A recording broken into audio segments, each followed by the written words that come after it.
فاتحہ۔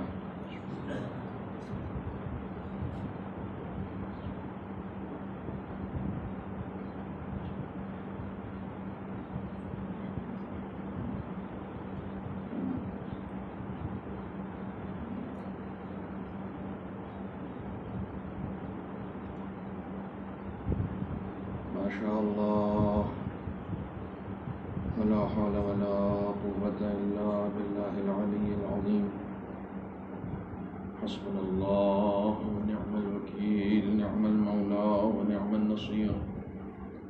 أعوذ بالله السميع العليم من الشيطان اللعين الرجيم.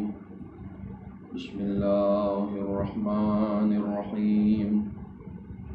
الحمد لله الذي جازي كل صانع ورايش كل قانع وراحم كل ضارع ومنزل المنافع والكتاب الجامع بالنور الساطع، وهو للدعوات سامع وللكربات دافع وللدرجات رافع وللجبابرة قامع، فلا إله غيره ولا شيء يعدله، ليس كمثله شيء وهو السميع البصير اللطيف الخبير، وهو على كل شيء قدير. والصلاة والسلام والتحية والإكرام على السيد الأنام الذي سمي في السماء أحمد وفي الأرض أبي القاسم محمد، وعلى أهل بيته الطيبين الطاهرين المعصومين المظلومين الذين أذهب الله عنهم الرجس وطهرهم تطهيرا.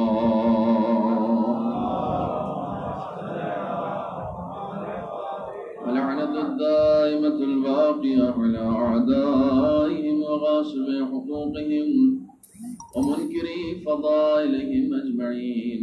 أما بعد، فقد قال الله الحكيم في القرآن الكريم: بسم الله الرحمن الرحيم.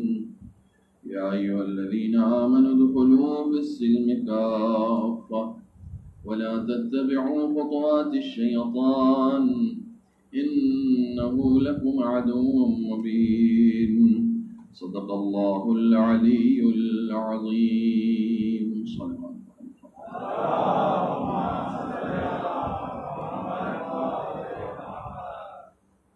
برادران عزیز، اس سلسلے کو آپ مسلسل 9 دن سے سماعت فرما رہے ہیں. آج اس کی آخری قسط یہ سماعت ہے، کیونکہ کل کی مجلس میں ظاہر سی بات ہے کہ سوائے ذکر مصائب کے اور کسی چیز کا موقع بھی نہیں ہوتا. یوں تو شب عاشور بھی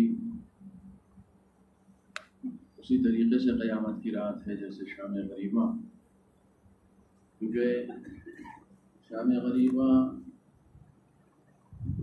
قریب القدر کی اٹھی ہوئی شام کا نام ہے.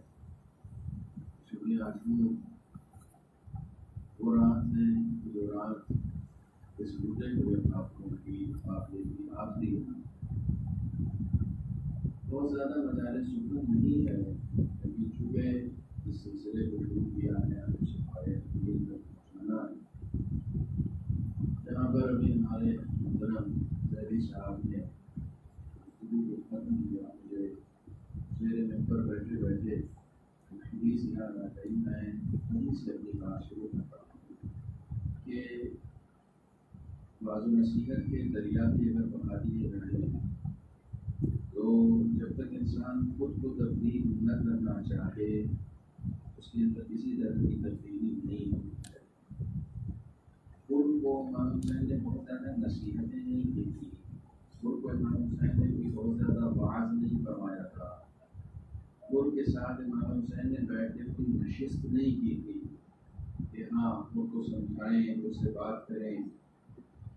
آپ تاریخ کو اگر دیکھیں گے تو خود سے امام حسین کی کوئی بات نہیں ہوئی.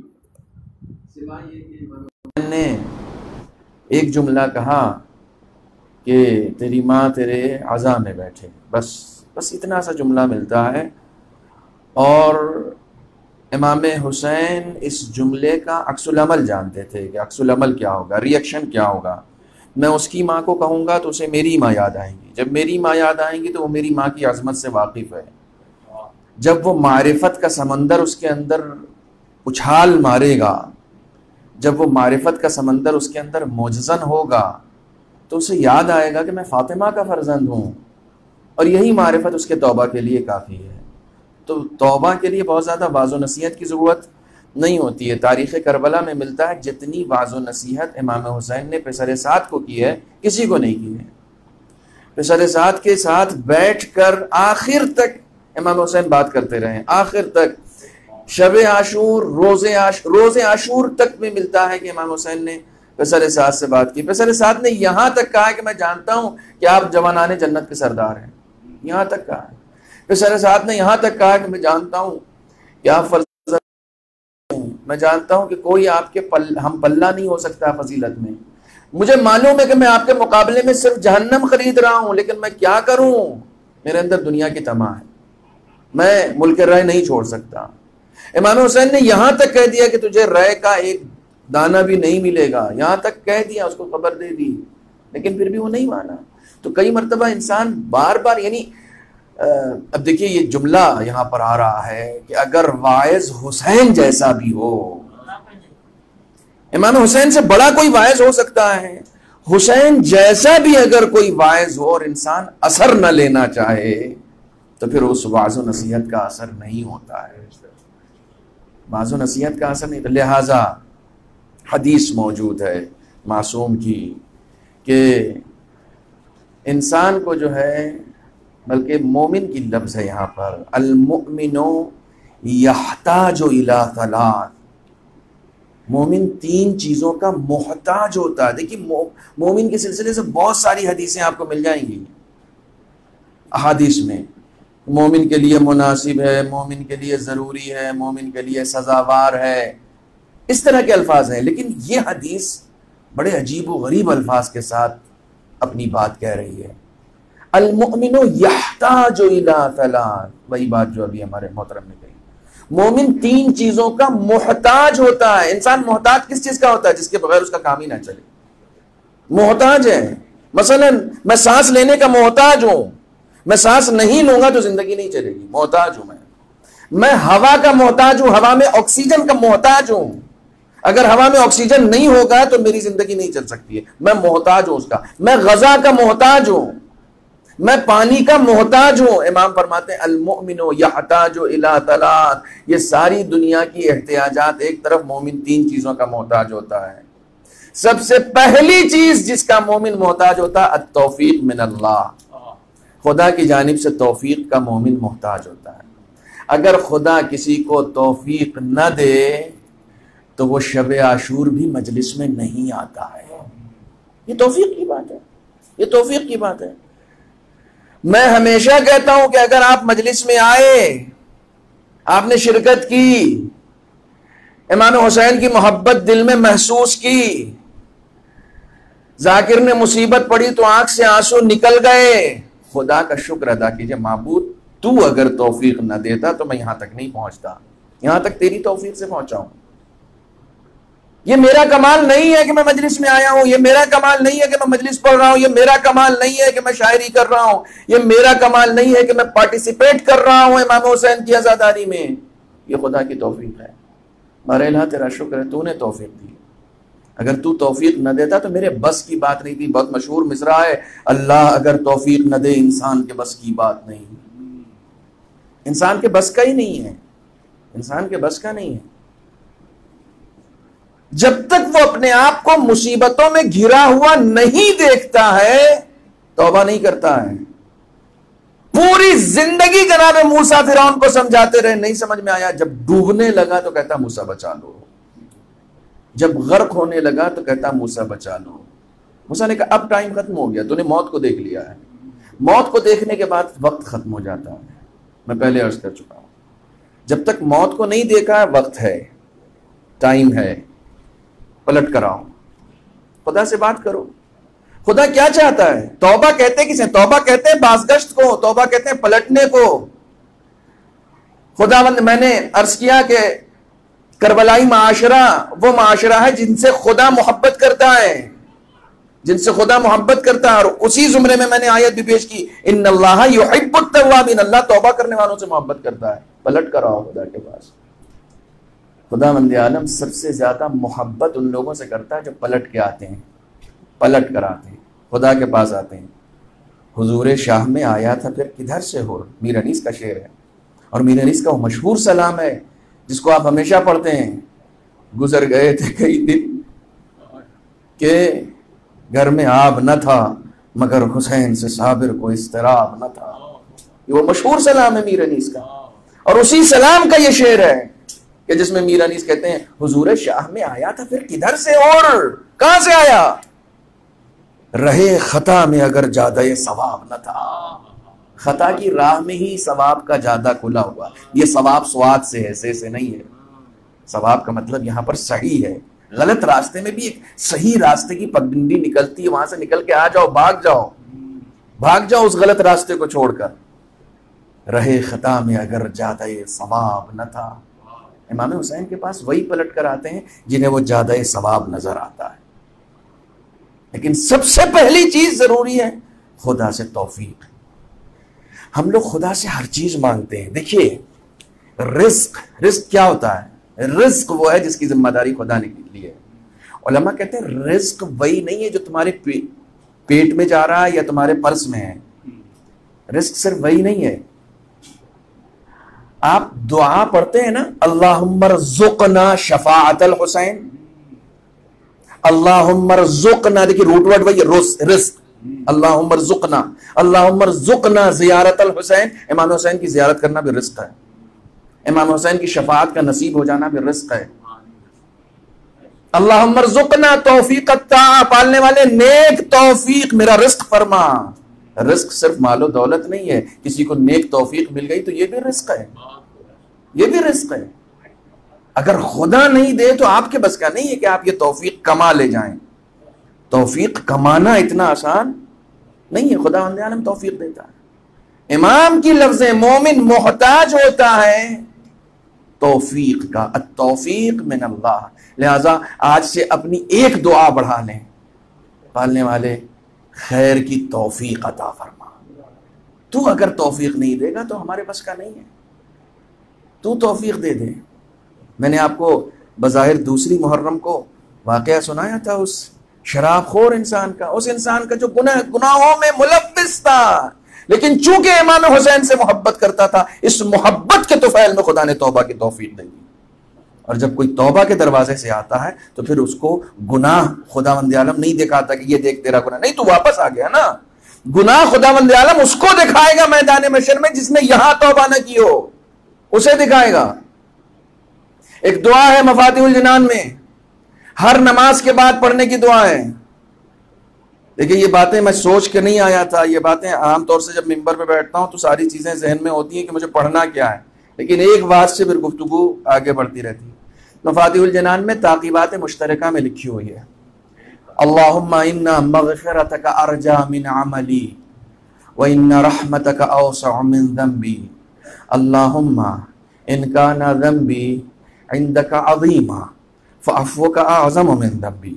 پالنے والے میرا گناہ اگر تیری نگاہ میں عظیم ہے تو تیری مغفرت میری نگاہ میں اس سے زیادہ عظیم ہے۔ کیا لفظیں ہیں، کیا لفظیں ہیں۔ پالنے والے اگر تیری نگاہ میں میرا گناہ بہت بڑا ہے تو پھر میری نگاہ میں بھی تیری رحمت میرے گناہ سے بڑی ہے۔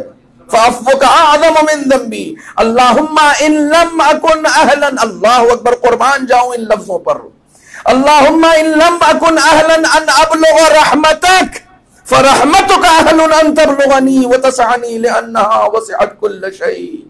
پالنے والے اگر میں اس لائق نہیں ہوں کہ تیری رحمت مجھ تک پہنچ سکے تو تیری رحمت میں تو یہ صلاحیت ہے کہ وہ مجھ تک آ جائے۔ اللہ اکبر، اللہ اکبر۔ میں اس لائق نہیں ہوں نا کہ مجھ پر رحمت برسے، لیکن تیری رحمت تو وسیع ہے، وہ تو جیسے پھول پہ برستی ہے ویسے ہی کانٹوں پہ بھی برستی ہے۔ وہ تو جیسے آباد زمینوں میں برستی ہے ویسے ہی بنجر زمینوں میں بھی برستی ہے. تیری رحمت میں کمی تھوڑی ہے, کمی میرے اندر ہے. رسول اکرم فرماتے ہیں جو شخص ہر نماز کے بعد اس دعا کو پڑھے گا, خداوند عالم میدان محشر میں, بہت بڑی بات کہنے جا رہا ہوں, خداوند عالم میدان محشر میں خود اس کے سامنے بھی اس کے گناہوں کو نہیں لائے گا.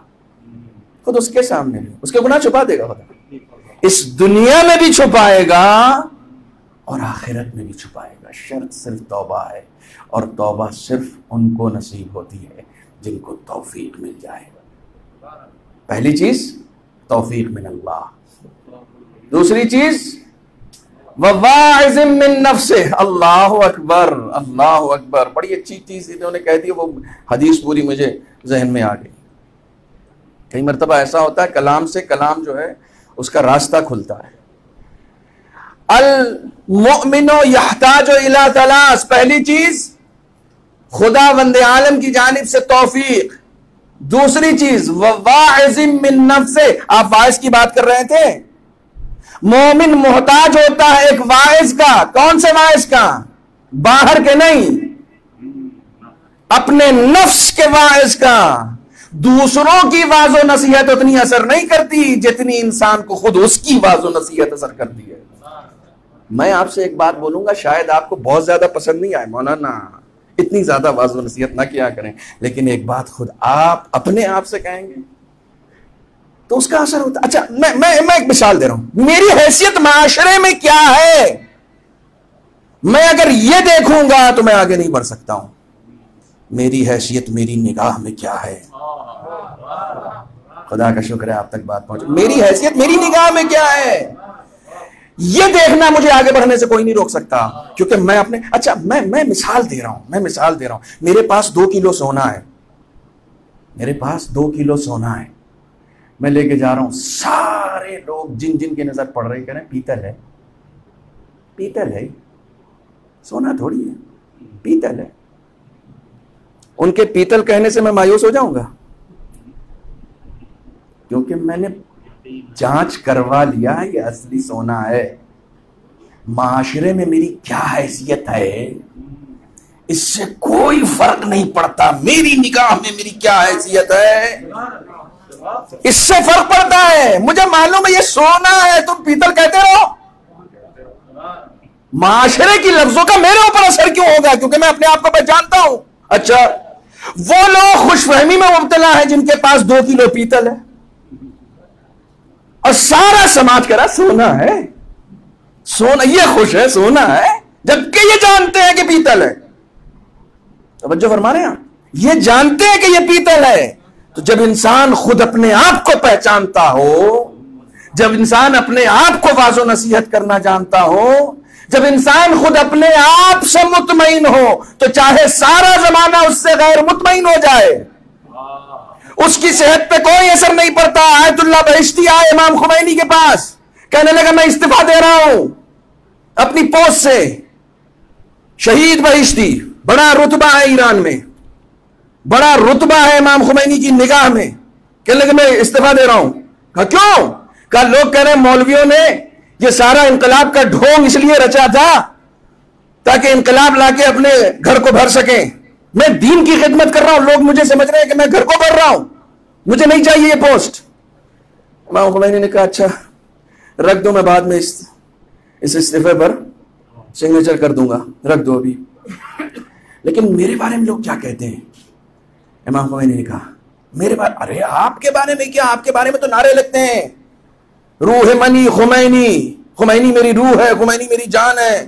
آپ کے بارے میں تو نعرے لگتے ہیں. کہتے ہیں بہشتی پوری دنیا اگر خمینی مرد آباد کے نعرے بھی لگائے نا تو میں ایک قدم پیچھے نہیں ہٹوں گا, کیونکہ میں لوگوں کے لیے نہیں کر رہا ہوں, میں خدا کے لیے کر رہا ہوں. خدا کے لیے کام کر رہا ہوں.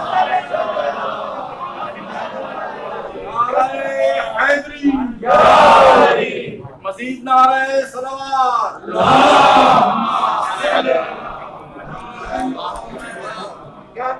لوگوں کے لیے نہیں کر رہا ہوں. لوگ مرتبات کہیں کیا فرق پڑتا ہے؟ آپ میری مجلس کے بعد کہیں کہ کس کو بلا لیا, کہتے رہے آپ. اگر میں مطمئن نہیں ہوں کہ میں جو ممبر پہ بیٹھا ہوں تو میں نے ممبر کا حق ادا کیا نہیں کیا، میں خوش کسے کرنا چاہ رہا ہوں؟ میں کسے خوش کرنا چاہ رہا ہوں؟ مسئلہ یہ ہے، میں ممبر پہ آیا ہوں، میں قصیدہ پڑھنے آیا ہوں، میں ویڈیوز کی لائک کے لیے آیا ہوں یا فاطمہ زہرا کی لائک کے لیے آیا ہوں؟ میں کس کی لائک کے لیے آیا ہوں؟ میں اپنے آپ کو اگر مطمئن نہیں کر سکا تو میں کسی کو مطمئن نہیں کر پاؤں گا۔ واعظ من نفس، ہر انسان کے اندر سے ایک واعظ ہونا چاہیے جو بار بار اسے نصیحت کرتا رہے، بار بار اسے نصیحت کرتا رہے۔ یہ اندر کی جو آواز ہوتی ہے نا، یقین جانیے اس سے اچھا کوئی واعظ نہیں ہے، اس سے اچھا کوئی واعظ نہیں۔ اور تیسری چیز دیکھیے، یہ تو وہ چیز ہے جو میں ابھی سوچ کر نہیں آیا ہوں وہ بول رہا ہوں، ٹھیک ہے، اور یہ شاید اسی فرش ازا کی دین ہے۔ تیسری چیز آخری مرحلہ ہے جس کو آپ سب سے پہلا سمجھ رہے ہیں، التوفیق من اللہ وواعظ من نفس، اور آخری مرحلہ ہے وقبول ممن ینصح، اور اگر کوئی نصیحت کرتا ہے تو اسے قبول کرنے کے لیے مومن محتاج ہوتا ہے۔ آخری چیز ہے، آخری چیز ہے، یعنی اگر کوئی کہیں نصیحت کرنے والا واعظ آ جائے اور شروع کی دو چیزیں نہ ہوں تو بیکار ہے، بیکار ہے۔ اگر اس کے پاس توفیق نہیں ہے تو لاکھ واعظ و نصیحت ہو جائے، اگر اس کے اندر ایک واعظ نہیں ہے جو اسے ٹوکتا ہے، جو اسے روکتا ہے، جو اسے جھنجھوڑتا ہے۔ حر کو امام حسین نے صرف ایک جملہ، یعنی حر کو امام حسین نے صرف اپنی والدہ کی یاد دلائی تھی، ٹھیک ہے، جھنجھوڑا حر نے اپنے نفس کو خود ہے۔ میں کیا کر رہا ہوں؟ یہ میں کیا کر رہا ہوں؟ میں فاطمہ کے فرزند کے مقابلے میں آ گیا، یہ میں کر کیا رہا ہوں؟ میں صحیح ہوں، میں غلط ہوں، میں کہاں جا رہا ہوں؟ جب پریشانی کے عالم میں ٹہل رہا تھا تو بیٹے نے پوچھا آج تک آپ کو اتنا پریشان نہیں دیکھا، یہ کیا حالت بنا لی؟ کہا جنت و جہنم کے درمیان۔ یعنی جب انسان کا نفس اپنے آپ میں اس کو جھنجھوڑتا ہے تو پھر وہ اپنے آپ کو جنت و جہنم کے درمیان پاتا ہے۔ وقبول ممن ینصح، کوئی تمہیں نصیحت کرنے والا ہے نا تو اس کی نصیحتوں کو قبول کرو۔ انسان قبول کرنے کا محتاج ہے۔ خدایا ہمیں توفیق خیر عطا فرما، خدایا ہمارے اندر ہمارے نفس میں ایک واعظ ہمارے لیے قرار دے، خدایا اگر کوئی ہمیں اچھی بات بتائے تو اس کی اچھی بات پر عمل کرنے کی توفیق دے۔ صلوات پڑھیں محمد۔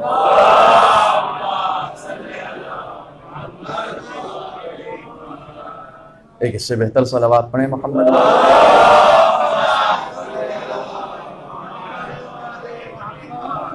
اب چونکہ مجھے آج نتیجہ بھی آپ کو حوالے کرنا ہے، اس کربلائی معاشرہ، حسینی معاشرہ، یہ کون سا معاشرہ ہے؟ یہ کون سا معاشرہ ہے؟ کربلائی معاشرہ یعنی وہ لوگ، دیکھیں اسی زیارت میں پڑھتے ہیں، آپ اسی زیارت میں پڑھتے ہیں السلام علیکم یا اولیاء اللہ و احبہ، السلام علیکم یا اصفیاء اللہ و اوداء، السلام علیکم یا انصار دین اللہ، اے دین خدا کے مددگاروں، خدا کے دین کو مدد کی ضرورت ہے۔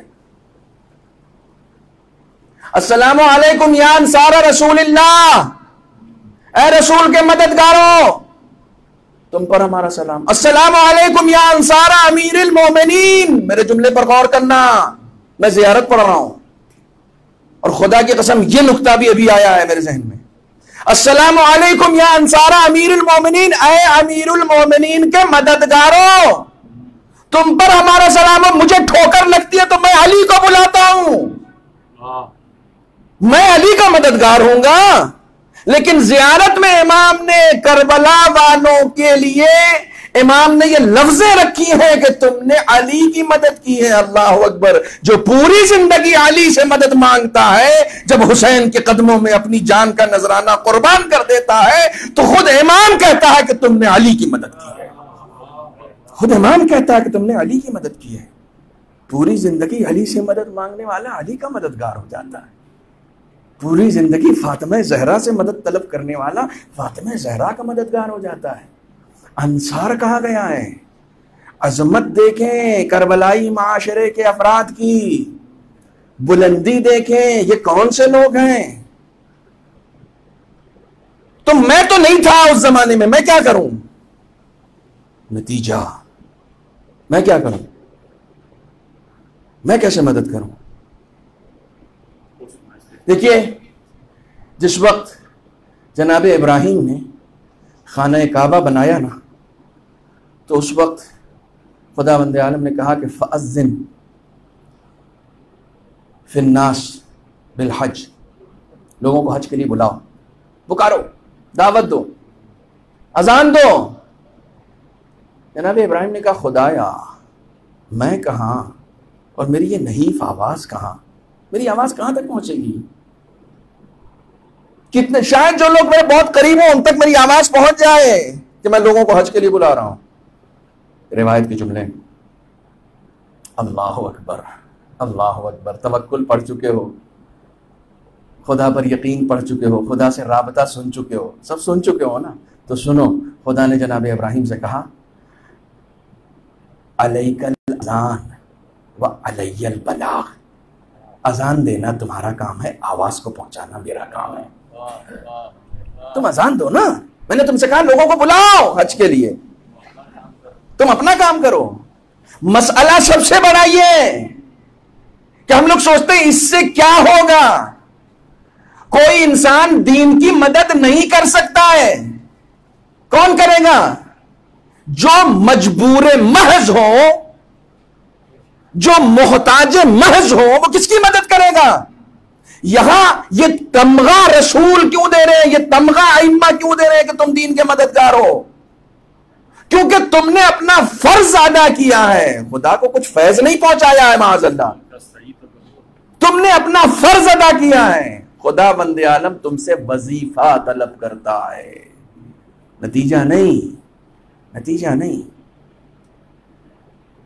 ہم لوگ سوچتے ہیں یہ جملہ میرا بہت پرانا ہے، بہت پرانا ہے، اور شاید 10 سال پرانا ہے۔ میں نے نواب رامپور کے ہاں جب میں اشرا پڑھتا تھا مسلسل، میں نے 5 سال تک پڑھا، میں نے وہاں یہ جملہ کہا تھا۔ جب ہمارے ہاں ہر سال محرم میں کچھ نہ کچھ معجزہ ہو جاتا ہے، آپ دیکھتے ہوں گے، کبھی ویڈیو پہ یہ کلپ چلی آئی، کبھی واٹس ایپ پہ وہ کلپ گھوم رہی ہے، صاحب معجزہ ہو گیا، وہ تابوت اٹھ رہا ہے، یہ فلاں خون گر رہا ہے۔ کیا دین کو بنا کر رکھ دیا ہے، کیا دین کا مذاق بنا کر رکھ دیا، آئے دن معجزے ہو رہے ہیں، دین کی ذرہ برابر سمجھ نہیں، اور 1400 سال سے مجلسوں میں شریک ہو رہے ہیں، 1400 سال سے علمی درسگاہ میں شرکت کر رہے ہیں، دین کی سمجھ زیرو برابر ہے۔ ہر دن ہر گھنٹے، اور یہ اکثر معجزے پاکستان سے آتے ہیں بارڈر پار، یہ جتنی خرافات ہیں نا یہ سب بارڈر پار سے ہوتی ہے، یہ اکثر خرافات جس سے ہمارا ملک بھی پریشان ہے اور ہماری آزاداری بھی پریشان ہے، یہ وہی ہوتی ہے باقاعدہ شوٹنگ۔ یہ ایک گروہ ہے جو آپ کا دشمن ہے، وہ آپ کو ان چیزوں میں الجھائے رکھنا چاہتا ہے تاکہ حسین کا میسج نہ پہنچے، یہ اسی میں ہائے ہائے کرتے رہیں، وہ الجھائے رکھنا چاہتا ہے آپ کو، آپ الجھے ہوئے ہیں۔ آپ اٹھائیے کتابیں پڑھیے، شیخ مفید کی کتابیں پڑھیے، سید مرتضیٰ کی کتابیں پڑھیے، آیات اعظام کی کتابیں پڑھیے۔ معجزہ صرف یا نبی دکھا سکتا ہے یا امام دکھا سکتا ہے، بات ریکارڈ ہو رہی ہے، یا نبی دکھائے گا یا امام، اس کے علاوہ کوئی امام ہے ابھی حاضر؟ غائب ہے نا، تو یہ معجزے کہاں سے ہو رہے ہیں؟ یہ خرافات ہوئی یا نہیں ہوئی؟ ہوئی یا نہیں ہوئی؟ معجزہ یا نبی دکھائے گا یا امام یاد رکھنا میرے سبق کو، اور کب دکھائے گا اور کس کو دکھائے گا یہ بھی سن لو۔ معجزہ کبھی اپنوں کے لیے نہیں ہوتا، پہنچنے کی کوشش کریں میں کیا عرض کر رہا ہوں، معجزہ کبھی اپنوں کے لیے نہیں ہوتا، یہ تو اپنا ہے، اسے کیا سمجھانے کی ضرورت ہے۔ معجزہ اس کے لیے ہوتا جو غیر ہے اور انکار کر رہا ہے، اور جب وہ طلب کرتا ہے تب نبی یا امام دکھاتا ہے کہ تم کو نہیں مانتے کہ میں خدا کی طرف سے ہوں، تو یہ دیکھو یہ خدا نے مجھے طاقت دی ہے۔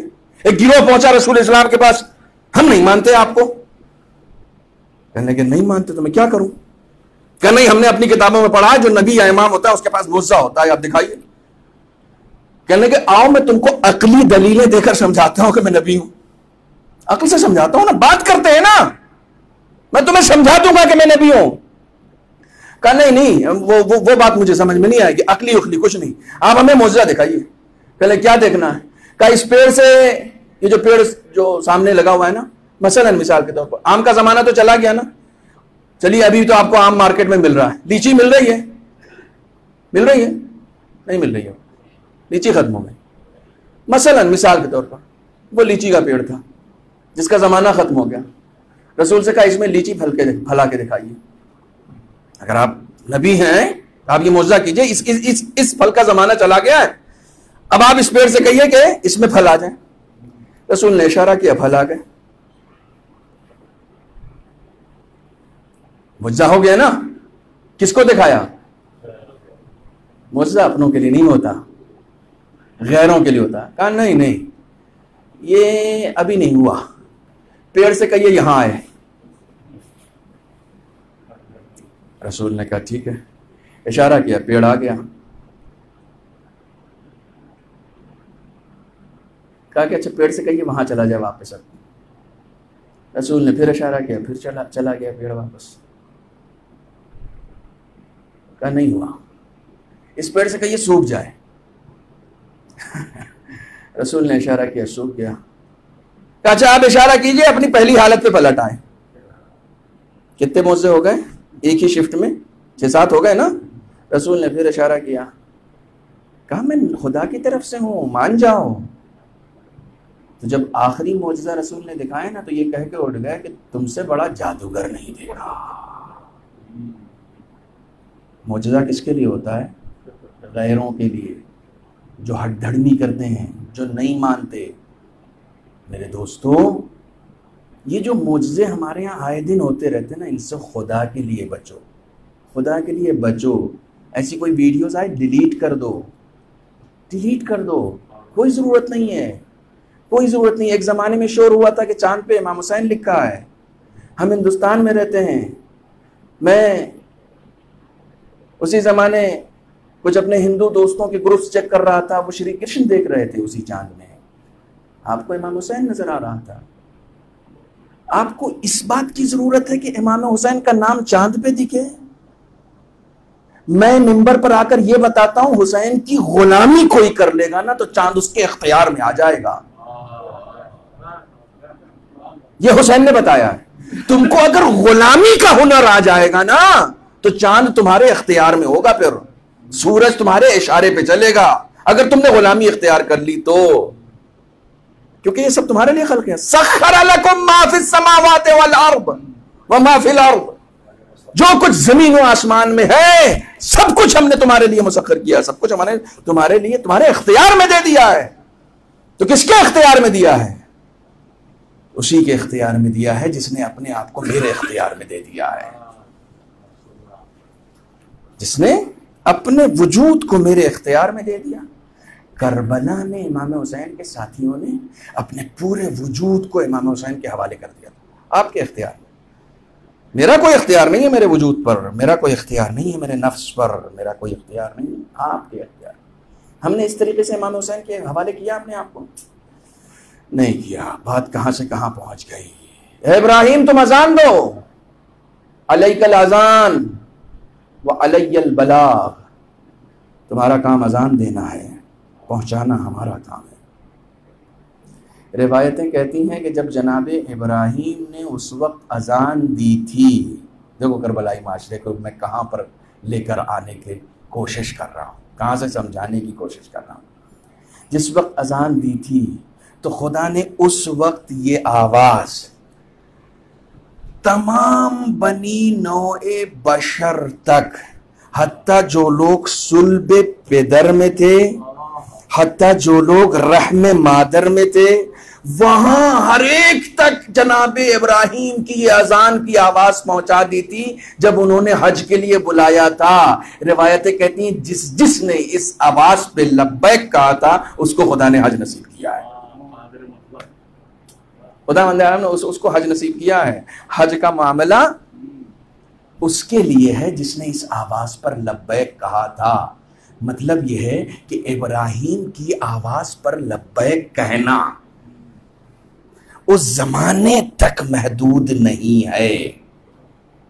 پہنچ رہے ہیں آپ؟ میں کیا عرض کر رہا ہوں؟ ابراہیم کی آواز پر لبیک کہنا اس زمانے تک کے لوگوں کے لیے محدود نہیں ہے. جب ابراہیم کا یہ حال ہے تو جو فخر ابراہیم ہے جسے حسین کہتے ہیں اس کی آواز پر لبیک کہنا صرف سن 61 ہجری تک محدود نہیں ہوگا, 1442 تک کے لیے ہوگا کہ جس نے حل من ناصرین پر لبیک کہا ہے, خدا نے ہر اس شخص کو آج یہ توفیق دی ہے کہ وہ لبیک یا حسین کہتا ہے, مجلسوں میں آتا ہے, حسین کی نصرت کا دم بھرنے کی کوشش کرتا ہے. صلوات پڑھیں محمد والے.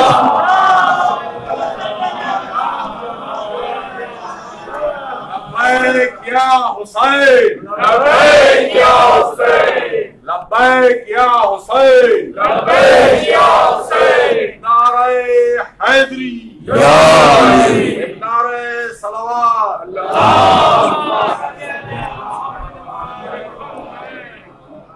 جس نے وہاں لبیک کہا ہر ایک کو حج نصیب ہو رہا ہے. آپ سوچ رہے ہیں آپ اتفاق سے لبیک یا حسین کہہ رہے ہیں؟ اپنی قیمت جانیے, اپنی قیمت سمجھیے. یہ اتفاق نہیں ہے, کوئی اتفاق سے یا حسین نہیں کرتا. بڑی پاکیزگی چاہیے ہوتی ہے یا حسین کہنے کے لیے, طہارت چاہیے ہوتی ہے, ماں باپ کی وفا چاہیے ہوتی ہے.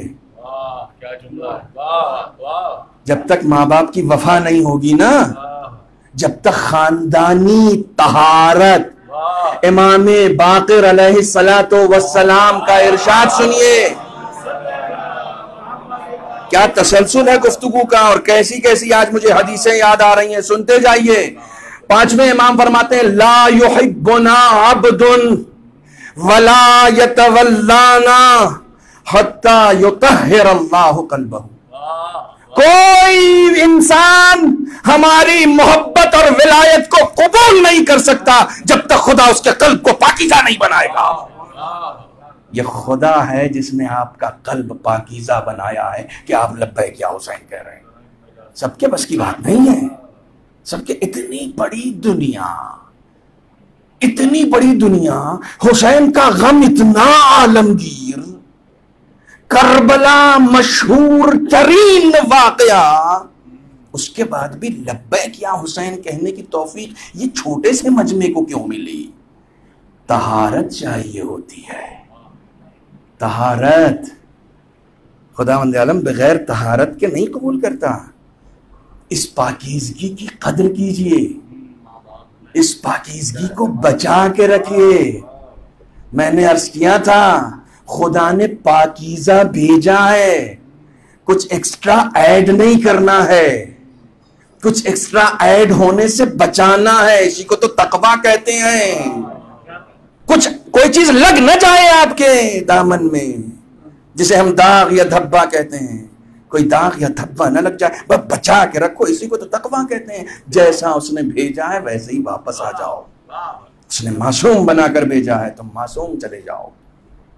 اس نے عصمت دے کر بھیجا ہے تو معصوم اس کی بارگاہ میں پلٹ جاؤ. اپنے آپ کو بچا کر رکھو, قدر کیجیے. جس نے یہ آواز سنی ہے اس کو حج نصیب ہوا ہے. امام کے پاس, امام جعفر صادق علیہ الصلوۃ والسلام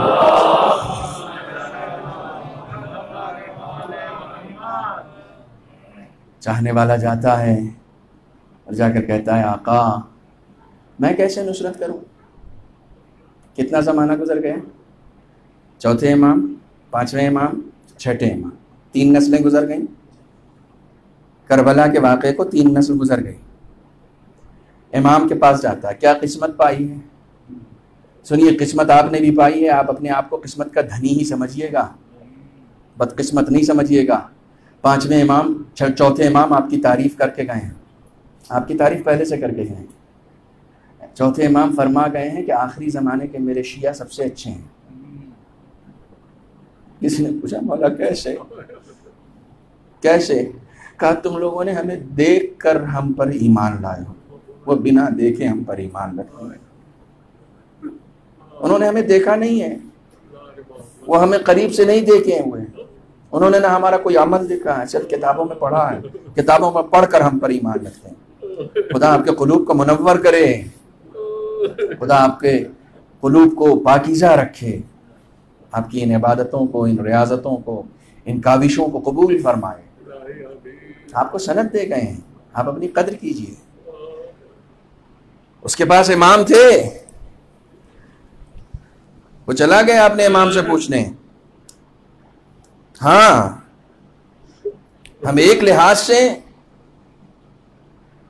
یقیناً عذاب میں ہیں. بہت سنبھل کر مجھے جملہ بولنا پڑ رہا ہے. ہم ایک لحاظ سے یقیناً عذاب میں ہیں کہ ہم اپنے امام سے مل نہیں سکتے. یہ عذاب نہیں اور کیا ہے. ہم اپنے امام کو دیکھ نہیں سکتے، ہم امام سے اپنے باتیں نہیں کر سکتے. یہ عذاب ہے. خدا اگر اپنے ہادی کو چھپا لے تو اس سے بڑا کوئی عذاب نہیں ہوگا. اس سے بڑا کوئی عذاب نہیں. خدایا امام حسین کے صدقے میں، امام حسین کے خون ناحق کے صدقے میں ہمارے امام کے ظہور میں تعجیل فرما. ہم سب کی آنکھوں کو ان کی زیارت سے مشرف فرما. امام کے پاس گیا، جانے کے بعد کہتا ہے آقا میں کیسے امام حسین کی نصرت کروں؟ اللہ اکبر. میں کیسے کربلائی معاشرے کا حصہ بن جاؤں؟ میں کیسے مدد کر سکتا ہوں؟ امام نے کہا کہ امام حسین کی زیارت کو جاؤ. سنو کیسے نصرت ہوگی. زیارت کو جاؤ، اور جب زیارت کا ارادہ کرو تو 7 مرتبہ تسبیحات اربع پڑھو. اللہ اکبر. یہ نصرت کا طریقہ بتایا جا رہا. 7 مرتبہ تسبیحات اربع پڑھو. جب بھی امام حسین کی زیارت کیجیے گا نا 7 مرتبہ تسبیحات اربع پڑھ لیجیے گا. سبحان اللہ والحمد للہ ولا الہ الا اللہ واللہ اکبر. اللہ اکبر، اللہ اکبر. حسین کی زیارت کرنی ہے، تسبیح خدا کی. حسین کی زیارت کرنی ہے اور حمد و ثنا خدا کی. چھٹے امام نے پہلے ہی مرحلے میں بتا دیا جو خدا کا نہیں ہوگا وہ حسین کا نہیں ہو سکتا ہے. حسین کا ہونا تو پہلے خدا کے بنو، پہلے خدا کے بنو. اور ایک دوسری حدیث میں آیا کہ جس نے حسین کی زیارت کی وہ ایسا ہے جیسے اس نے عرش پہ خدا کی زیارت کی. اللہ اکبر، اللہ. سارے حوالوں کے ساتھ، ساری ذمہ داری، طالب علمانہ ذمہ داری کے ساتھ یہ روایتیں پڑھ رہا ہوں. جس نے حسین کی زیارت کی وہ ایسا ہے جیسے اس نے عرش پہ خدا کی زیارت کی ہو. 7 مرتبہ تسبیحات اربع پڑھو اور اس کے بعد کہو السلام علیکہ لبیک یا داعی اللہ. اللہ اکبر. امام فرماتے ہیں اس کے بعد کربلا کا رخ کر کے کہو، سینے پہ ہاتھ رکھ کے لبیک. یہ جو آپ لبیک یا حسین کہتے ہیں نا، بس اسی کا ترجمہ ہے یہ. لبیک یا داعی اللہ، اے اللہ کی طرف بلانے والے حسین میں آ گیا ہوں، میں حاضر ہوں. آقا میں آ گیا ہوں. اللہ اکبر. جملے سنیے، جملے سنیے، فضائل میں آپ روئیں گے. امام فرماتے ہیں پھر اس کے بعد اپنے مولا کو مخاطب کر کے کہو ان کان لم یجب کا بدنی عند استغاثتی فقد اجابک. اے میرے آقا جب آپ نے صدائے حل من بلند کی تھی اس وقت میرا وجود تھا ہی نہیں کہ میں لبیک کہتا. میں اب آ گیا ہوں.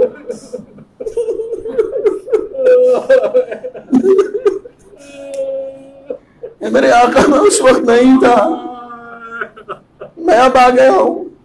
ان کان لم یجب کا بدنی، میرا بدن اس کو جواب دینے کے لائق نہیں تھا، معرض وجود میں نہیں آیا تھا. فقد اجابک، لیکن میں اب لبیک کہہ رہا ہوں. مولا میں اب آ گیا ہوں. 1400 سال کا فاصلہ ہے تو کیا ہو گیا، میں آ گیا ہوں. 1380 سال گزر گئے تو کیا ہوا، مولا میں اب تو ہوں، میں اب ہوں. مجھے اس صف میں کھڑا کر دیجئے جس صف میں آپ نے جون کو کھڑا کیا تھا. میں بہت سنبھل کے بولنے کی کوشش کر رہا ہوں. مجھے آقا جون کے غلاموں کے صف میں کہیں پر کھڑا کر دیجئے، میں آ گیا ہوں. فقط اجابک. یہ امام فرما رہے ہیں ایسے بولو، ایسے بولو. فقط اجابک بقلبی. آقا میں فزیکلی طور پر نہیں آ سکا نا، میرا بدن نہیں آ سکا نا، میرا قلب آپ کے ساتھ. میرا یہ دل آپ کے ساتھ ہے. آپ کربلا سے بہت دور بیٹھے ہوئے ہیں. سننے میں آ رہا ہے کہ اس بار 40 میں بھی راستے بند رہیں گے. شاید زیارت کے لیے لوگ جو جانا چاہتے تھے وہ نہ جا پائیں، لیکن یقین جانیے، یقین جانیے. ایک ساتھی سے امام دریافت کرتے ہیں کہ تم فلاں جگہ رہتے ہو تو وہاں سے کربلا جاتے ہو کہ نہیں جاتے ہو؟ کہا کہ نہیں جا پاتا ہوں، بہت ہی تانے اور تشنیع جھیلنا پڑتا ہے، بڑی مصیبتوں کا سامنا کرنا پڑتا ہے.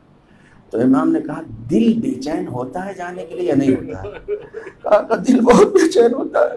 کہا پھر گھر پہ بیٹھ کے زیارت کیا کرو، خدا تمہیں زیارت کا ثواب دے گا، جانے کا ثواب دے گا، تمہیں وہاں جانے کا ثواب دے گا. تم اپنے دل کا اشتیاق تو ظاہر کرو نا، تم اپنی محبت کا اظہار تو کرو نا. فقد اجابک بقلبی، آقا میرا قلب آپ کے ساتھ. بھئی آپ اس وقت اپنے پورے وجود کے ساتھ امام کے اس قول کی تفسیر بنے ہوئے ہیں. فقد اجابکا، اے آقا میں جواب دے رہا ہوں، میں آ گیا ہوں. بقلبی، اپنے قلب کے ساتھ. وسمعی، اپنی سماعتوں کے ساتھ. گھر پہ ساری میٹنگز چھوڑ کے آئے ہو نا حسین کی مجلس سننے کے لیے، آئے ہو نا. اپنے آقا سے کہو آقا یہ کان آپ کے لیے ہیں، یہ قلب آپ کے لیے ہے، وہ بصری، یہ بصارت آپ کے لیے ہے. اب یہ آپ کے حوالے ہیں، اب یہ آپ کی نصرت میں ہے، یہ میں نے آپ کے حوالے کر دیا آقا.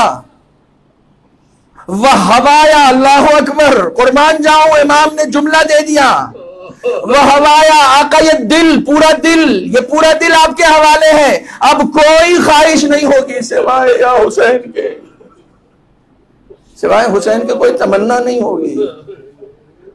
اب میری تمنا میں صرف آپ ہیں، اب میری تمنا میں صرف حسین ہے. وَحَوَايَا عَلَى التَّسْلِيمِ، میں نے کس آیت سے شروع کیا تھا اور زیارت کے کس جملے پہ ختم کر رہا ہوں. شاید اس سے بہترین نتیجہ نہیں ہو سکتا. آقا یہ تمام خواہشیں اب تسلیم کی حالت میں ہیں، میں نے آپ کے حوالے کر دیا. ادخلوا فی السلم کافہ، اے ایمان والو سلم میں داخل ہو جاؤ. یہ وہی سلم ہے کہ اپنے آپ کو حسین کے حوالے کر دو، حسین کے حوالے کر دو. یہ حسین کی بہترین نصرت ہے، یہ تفسیر بالرائے نہیں ہے، یہ حسین کی نصرت ہے. سلم یعنی ولایت، سلم یعنی حسین کی نصرت، سلم یعنی کربلائی معاشرے میں داخل ہونا. یہی وہ سلم ہے. وَحَوَايَا عَلَى التَّسْلِيمِ، اس طریقے سے کہو اپنے آقا سے، اس طریقے سے کہو، اس طریقے سے کہو. دیکھو نوجوانوں، میرا یہ جملہ یاد رکھنا، یہ جملہ یاد رکھنا. حسین کے پاس زائروں کی کمی نہیں ہے، حسین کے پاس زائر بہت ہے. حسین کے پاس نوکروں کی کمی ہے. حسین کے نوکر بن جاؤ، حسین کے غلام بن جاؤ. غلامی دعوے داری سے نہیں ہوتی ہے، غلامی کردار سے ہوتی ہے، غلامی عمل سے ہوتی ہے. غلامی کا مطلب یہ ہے کہ حسین کی مرضی کے خلاف کوئی عمل انجام نہ دو. غلامی کا مطلب یہ ہے کہ ہر لمحہ اپنے آپ کو حسین کے سامنے پاؤ. غلامی کا مطلب یہ ہے کہ ہر لمحہ اپنے آپ کو حسین کے لیے اویلیبل رکھو. غلامی کا مطلب یہ تیار رکھو اپنے آپ کو حسین کے لیے. کیسے تیار رکھنا ہے؟ میں نے ساری باتیں چھوڑ دی، ختم کی میں نے مجلس. کیسے تیار رکھنا ہے؟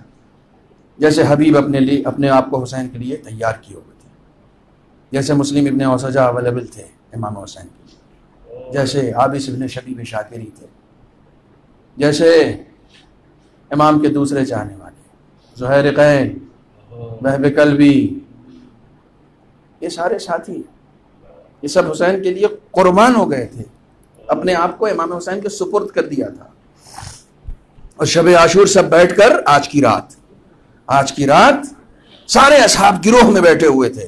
سن لیجئے آج کی رات کی کچھ روایتیں. کہیں حبیب بیٹھے ہوئے، کہیں جناب عباس بیٹھے ہوئے ہیں بنی ہاشم کو لے کر، کہیں انصار کو لے کر کوئی ساتھی بیٹھا ہوا ہے، کہیں مہاجرین کو لے کر کوئی اور بیٹھا ہوا ہے، سب بیٹھے ہوئے ہیں۔ خبردار ہماری زندگی میں آقا کی طرف کوئی آنکھ اٹھا کر نہ دیکھے۔ یہ جان حسین کے لیے ہے۔ اپنے آپ کو حسین کے حوالے کر دینا، سب کچھ۔ جان دینا بہت آسان ہے، پیروی کرنا بہت مشکل ہے۔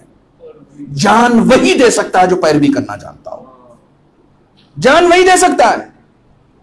اس نقطے کو سمجھیے، جان وہی دے سکتا ہے جو پیروی کرنا جانتا ہو، جو اطاعت کرنا جانتا ہو۔ فرد آیا چھٹے امام کے پاس، مولا قیام کیوں نہیں کرتے، اٹھتے کیوں نہیں، یہ اتنی ساری جماعت ہے، سب آپ کو چاہنے والی ہے، آپ علم کیوں نہیں بلند کرتے؟ امام نے کہا کون ساتھ دے گا؟ کہاں آپ کا ساتھ، ایک آدھی دنیا آپ کے ساتھ ہے۔ کہا تم ہو؟ کہا مولا میں تو ہوں ہی، میں تو آیا ہوں آپ کا چاہنے۔ کہا آگ میں کود جاؤ۔ کہا میں آپ کی مدد کرنے کے لیے آیا ہوں اور آپ مجھے آگ میں کودوا رہے ہیں، آپ کہہ رہے ہیں ایک تنور میں کود جاؤں، میں آپ کا چاہنے والا ہوں۔ امام خاموش ہو گئے۔ تھوڑی دیر ہوئی، ہارون مکی آئے، کہیں سفر سے آ رہے تھے، بوجھ بار سفر، گرد سفر، منہ تک نہیں دھونے دیا امام نے۔ کہا ہارون مکی یہ تنور جل رہا ہے، اس میں کود جاؤ۔ سامان پھینکا، کود گئے۔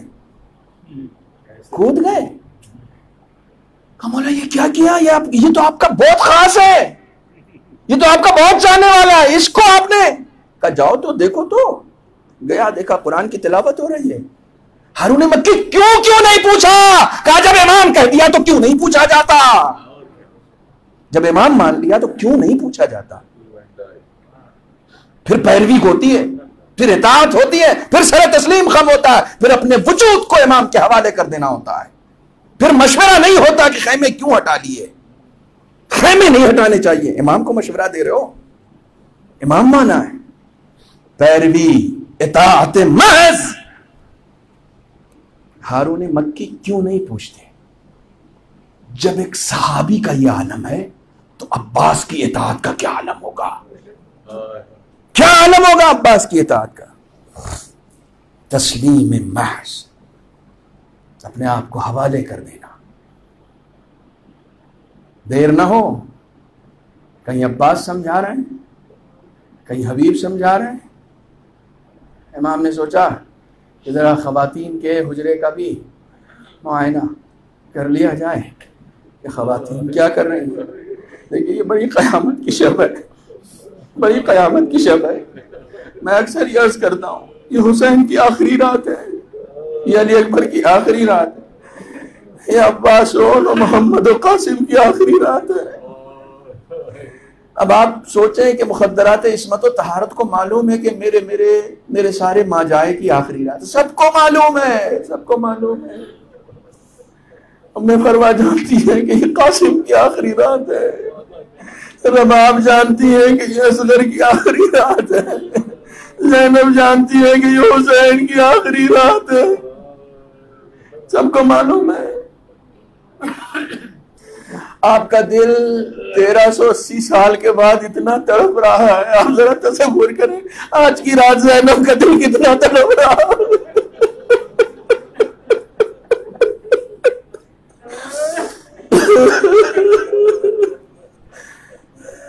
اتنی مدت گزر جانے کے بعد آیت اللہ بہجت کہتے ہیں یہ کام آپ کرنا ہے گھر پہ جا کے، آج گھر پہ جا کے ہی کام کرنا۔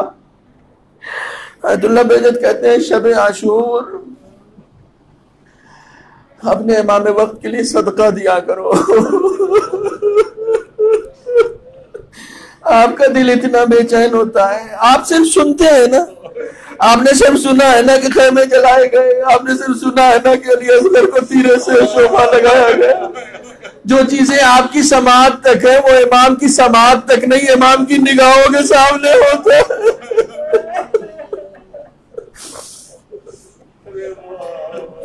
یہ سب امام کی نگاہوں کے سامنے ہوتا ہے۔ آج کی رات امام سب سے زیادہ گریہ کرتے ہیں، لہذا ان کے لیے صدقہ دیا کرو. خدا کی امان میں ہے، خدا کی امان میں ہے، لیکن یہ صدقہ تمہاری اپنی محبت کی دلیل ہے. ان کی نگاہوں کے سامنے سارے ساتھی امام حسین کسی کو آزمانا بھی نہیں چاہتے، لیکن زینب کہہ رہی ہے بھیا آزما تو لیا ہے. زینب کہہ نہیں ہے کہ بھیا آپ نے اپنے ساتھیوں کو آزما تو لیا ہے. بس یہ خبر امام کے ساتھیوں تک پہنچ گئی کہ ہاں علی کی بیٹی کو حسین کے چاہنے والوں پر ابھی شک ہے کہ وہ آزمانے کی بات کر رہی ہے. حبیب ابن مظاہر جیسا صحابی، مسلم جیسے صحابی، سارے صحابہ آتے ہیں، آنے کے بعد بیویوں کے خیمے کے آگے گھٹنے کے بل بیٹھ جاتے ہیں، ننگی تلواریں لے کے اپنی گردن پہ رکھ لیتے ہیں. بیوی اگر آپ کو بھروسہ نہیں ہے تو ابھی آپ حکم دیں، آپ کے حکم سے ہی اپنے ہاتھوں سے اپنی اپنی گردنیں اتار کر آپ کے قدموں میں رکھتی.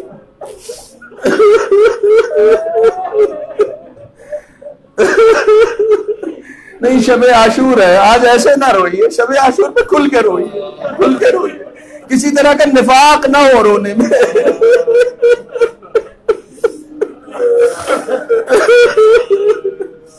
اللہ اکبر، خدا آپ کو نہ رولائے کسی غم میں. امام حسین چاہتے ہیں کہ ذرا ایک بار معائنہ کر لیں، ایک بار دیکھ لیں بیویاں کیا کر رہی ہیں. میں سارے خیموں کا حال تو نہیں سناؤں گا، لیکن ہاں ایک ایک خیمے میں جاتے ہیں، بیویاں اپنے اپنے بچوں کو سنوار رہی ہیں، کل کی جنگ کے لیے تیار کر رہی ہیں، نصیحتیں کر رہی ہیں، وصیتیں کر رہی ہیں. ایک خیمہ ایسا ہے جس خیمے سے رونے کی آواز آ رہی ہے، ایک خیمہ سے. شب عاشور کسی خیمے سے رونے کی آواز نہیں آئی ہے سوائے ایک خیمے، اس خیمے سے رونے کی آواز آتی ہے. امام نے ڈک الباب کیا، دیکھا رباب کا خیمہ ہے. رباب اپنے 6 مہینے کے بچے کے گہوارے میں سر رکھ کے گریہ کر رہی. امام اجلے میں داخل ہوئے، خیمے میں داخل ہوئے.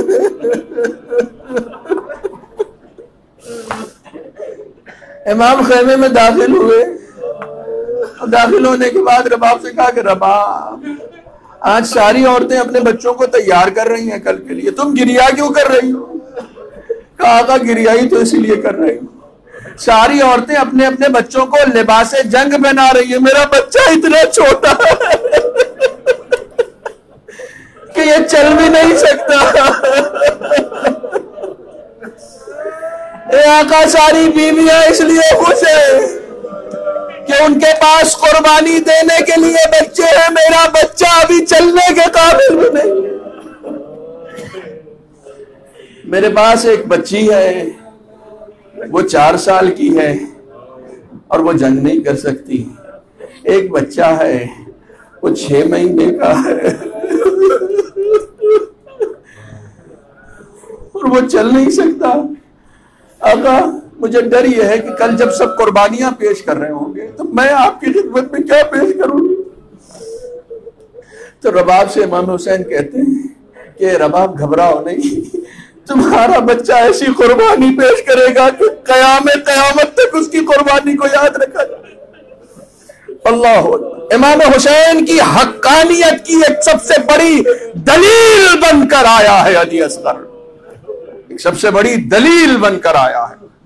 اللہ اکبر، 6 مہینے کا بچہ، 6 مہینے کا بچہ. امام رخصت ہو رہے ہیں، سب سے رخصت ہو رہے ہیں. عباس شہید ہو گئے. نہیں، رخصتی کا ایک منظر سن لو ایک منظر رخصتی کا، کیونکہ حسین کی ماں کو حسین کی رخصت بہت پسند ہے. مجھے نہیں معلوم یہ سال میرا آخری سال ہے یا اگلے سال مجھے محرم کا موقع ملے گا، مجھے گریہ کرنے کا موقع ملے گا، مجھے علم نہیں ہے. لیکن حسین کی رخصت سنو. حسین زینب سے رخصت ہونے آئے. اب میں صرف ایک منظر سنا رہا ہوں. حسین زینب سے جب رخصت ہو کر گئے ہیں تو جناب زینب نے کہا بھیا اپنے علی سے نہیں ملیں گے، مراد سید سجاد ہے، مراد سید سجاد، اپنے علی سے نہیں ملیں گے، کہاں چلو سید سجاد سے بھی مل لیں۔ سید سجاد بیمار ہے، بخار ہے، بخار اتنا شدید ہے، اتنا شدید ہے کہ سید سجاد غش کے عالم میں ہے۔ جناب زینب امام حسین کو لے کر آتی ہیں سید سجاد کے خیمے میں، منظر سن لو، منظر سن لو اور صبر کر لینا۔ سید سجاد کے خیمے میں آتی ہے جناب زینب، سید سجاد کی سرانے بیٹھ جاتی ہے، امام حسین بیٹھ جاتے ہیں۔ اب یہ عصر سے وقت سے تھوڑا سا پہلے کا منظر ہے، امام حسین بھی بیٹھ گئے۔ جناب زینب نے آواز دینا شروع کیا، بیٹا سید سجاد، بیٹا اٹھو دیکھو کون رخصت کے لیے آیا، بیٹا اٹھو دیکھو کون رخصت کے لیے آیا۔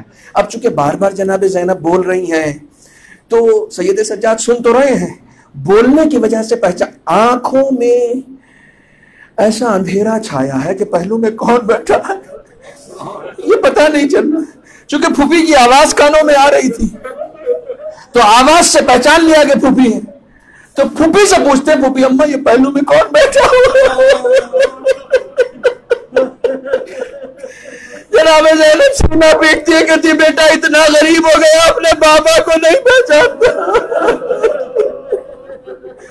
یہ کوئی اور نہیں تیرے بابا ہے۔ اب جیسے ہی جناب زینب نے کہا یہ بابا ہے، فوراً ایک مرتبہ اٹھ کے بیٹھ گئے، کہا بابا چچا عباس کہاں ہے، علی اکبر کہاں ہے، آپ اکیلے کیوں آئے؟ اس وقت امام حسین نے کہا اے بیٹا بس مختصر یہ ہے کہ خیمے میں مردوں میں تمہارے اور علی اصغر کے علاوہ کوئی نہیں۔ بس میں نے مجلس ختم کی، امام گئے ہیں میدان کارزار کے لیے گئے ہیں، آخری حجت امام کو تمام کرنی تھی، آواز دی حل من ناصر ینصرنی، ہے کوئی جو میری مدد کو آئے؟ بس یہ آواز استغاثہ کا بلند ہونا تھا۔ ایک مرتبہ خیموں سے رونے کی آوازیں آئی، امام حسین پلٹ کر آئے، کہنے لگے زینب جب میں رخصت ہو گیا ہوں تو اب رونے کی آواز کیسی؟ کہا بھیا جیسے ہی آپ نے مدد کے لیے بلایا ہے علی اصغر نے اپنے آپ کو جھولے سے علی اصغر نے اپنے آپ کو جھولے سے گرا دیا۔ بس میں نے مجلس ختم کی، علی اصغر نے اپنے آپ کو جھولے سے گرا دیا۔ امام نے کہا لاؤ علی اصغر کو مجھے دے دو۔ علی اصغر کو لیا ہے، اب لے کے جیسے ہی چلنا شروع ہوئے ہیں نا ویسے ایک 4 سالہ بچی آ کے قدموں میں لپٹ جاتی ہے، کہتی ہے بابا علی اصغر کو پانی پلانے لے جائے، علی اصغر کو پانی پلانے لے جا رہے ہیں۔ اللہ اکبر، بس مجھ سے وہ منظر نہ پڑا جائے گا لیکن سن لیجئے، صبر کیجئے، گریہ کیجئے۔ فاطمہ آپ کے گریہ کو پسند کرتی ہیں، فاطمہ آپ کے نوحوں کو پسند کرتی ہیں، وہ منظر سن لیجئے۔ امام نے اپنے ہاتھوں پر بچے کو بلند کیا اور فرمایا ان لم ترحمونی فرحموا ھذا الطفل، اگر مجھ پر رحم نہیں کرتے تو اس بچے پر رحم کرو۔ ارے فوج اشقیاء نے پانی تو نہ پلایا، تیر سے شعبہ سے علی اصغر کا نشانہ لیا، فصبح الصبی، بچہ اپنے باپ کے ہاتھ میں منقلب ہو گیا۔ حسین نے علی اصغر کا خون اپنے چہرے پر ملا، کہا خدایا میں اسی عالم میں تجھ سے ملاقات کروں، فلا لعنت اللہ علی القوم الظالمین وسيعلم الذين